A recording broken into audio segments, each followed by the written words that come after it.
الحمدللہ رب العالمین والصلاة والسلام علی رسولہ محمد وعلی آلہ وصحبہ اجمعین اما بعد۔ اللہ تبارک و تعالی نے بنی نوع انسان اور جناتوں کو اپنی عبادت کے لیے پیدا کیا، جیسا کہ قرآن کریم میں موجود ہے وَمَا خَلَقْتُ الْجِنَّ وَالْإِنسَ إِلَّا لِيَعْبُدُونَ، کہ ہم نے جناتوں اور انسانوں کو صرف اور صرف اپنی عبادت کے لیے پیدا کیا ہے، ساتھ ہی اس دنیا میں زندگی گزارنے کا طریقہ بھی بتلا دیا ہے۔ ایک بالغ اور عاقل شخص کے لیے ضروری ہے کہ وہ اپنی زندگی اسلامی قوانین کے مطابق گزارے، اور اسلامی قوانین کا مصدر قرآن اور حدیث ہے، بلکہ حدیث قرآن کریم کی تشریح و توضیح ہے، جیسا کہ اللہ تبارک و تعالی قرآن میں فرماتا ہے وَأَنزَلْنَا إِلَيْكَ الذِّكْرَ لِتُبَيِّنَ لِلنَّاسِ مَا نُزِّلَ إِلَيْهِمْ، اور اے نبی ہم نے اس ذکر کو یعنی قرآن کریم کو آپ کے اوپر اتارا ہے تاکہ آپ اس کی توضیح و تشریح لوگوں کے سامنے کر دیں۔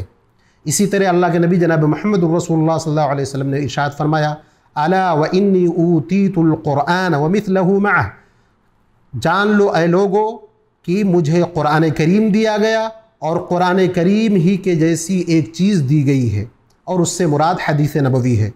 اور اللہ کے نبی جناب محمد رسول اللہ صلی اللہ علیہ وسلم نے قرآن کریم کی شرح اور توضیح جو کی ہے اپنی زبان میں، جس کو ہم حدیث کہتے ہیں، وہ بھی ایک طرح کی وحی ہے، جیسا کہ اللہ تبارک و تعالی نے فرمایا ہے وَمَا يَنطِقُ عَنِ الْهَوَىٰ إِنْ هُوَ إِلَّا وَحْيٌ يُوحَىٰ، نبی اپنے طرف سے کوئی بات نہیں کہتے بلکہ جو کچھ بھی کہتے ہیں وہ اللہ کی طرف سے وحی ہوتی ہے۔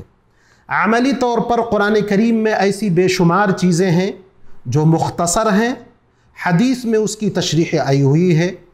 مثال کے طور پر قرآن کریم میں ہے اقیم الصلاۃ، نماز قائم کرو، اسی طرح ہے آتوا الزکاۃ، زکوٰۃ دو، اسی طرح حج کرنے کے لیے کہا گیا ہے، جیسا کہ اللہ تبارک و تعالی نے فرمایا ہے وَلِلَّهِ عَلَى النَّاسِ حِجُّ الْبَيْتِ مَنِ اسْتَطَاعَ إِلَيْهِ سَبِيلًا۔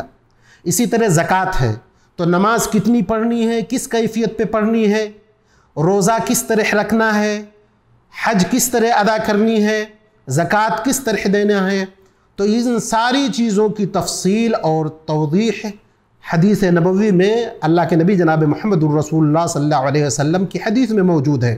قرآن کریم میں بعض لفظ ایسے ہیں کہ جس کا معنی مراد لینے میں لوگوں سے غلطی ہو سکتی ہے۔ اس کی مثال یہ ہے کہ قرآن کریم میں ظلم کا لفظ استعمال کیا ہے، الذین آمنوا ولم یلبسوا ایمانہم بظلم اولئک لہم الامن وہم مہتدون، جو لوگ ایمان لائے اور جنہوں نے ظلم نہیں کیا۔ تو اس ظلم سے کیا مراد ہے؟ جب یہ آیت اتری تو صحابہ کرام رضوان اللہ علیہم اجمعین پریشان ہو گئے کہ ہم میں سے کون ہے جو ظلم نہیں کرتا ہے۔ پھر نبی اکرم جناب محمد الرسول اللہ صلی اللہ علیہ وسلم نے فرمایا کہ اس ظلم سے مراد شرک ہے۔ کیا تم نے لقمان علیہ السلام کی بات نہیں سنی؟ قرآن کریم میں جو ہے ان الشرک لظلم عظیم۔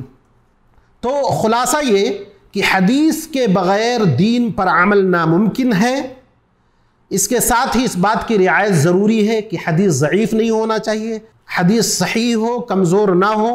ان ساری چیزوں کو مد نظر رکھتے ہوئے، ان چیزوں کی رعایت کرتے ہوئے ہم لوگوں نے اس بات کی کوشش کی ہے کہ حدیث شریف کے دروس کا ایک سلسلہ شروع کیا جائے، اور ان دروس کو انوار نبوت کا نام دیا جائے، اور انوار نبوت کے نام سے اس کو نشر کیا جائے۔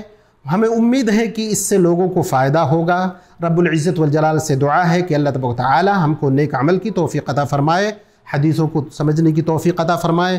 رب العزت والجلال ہم کو علم اور عمل سے مالا مال کرے۔ وآخر دعوانا الحمدللہ رب العالمین۔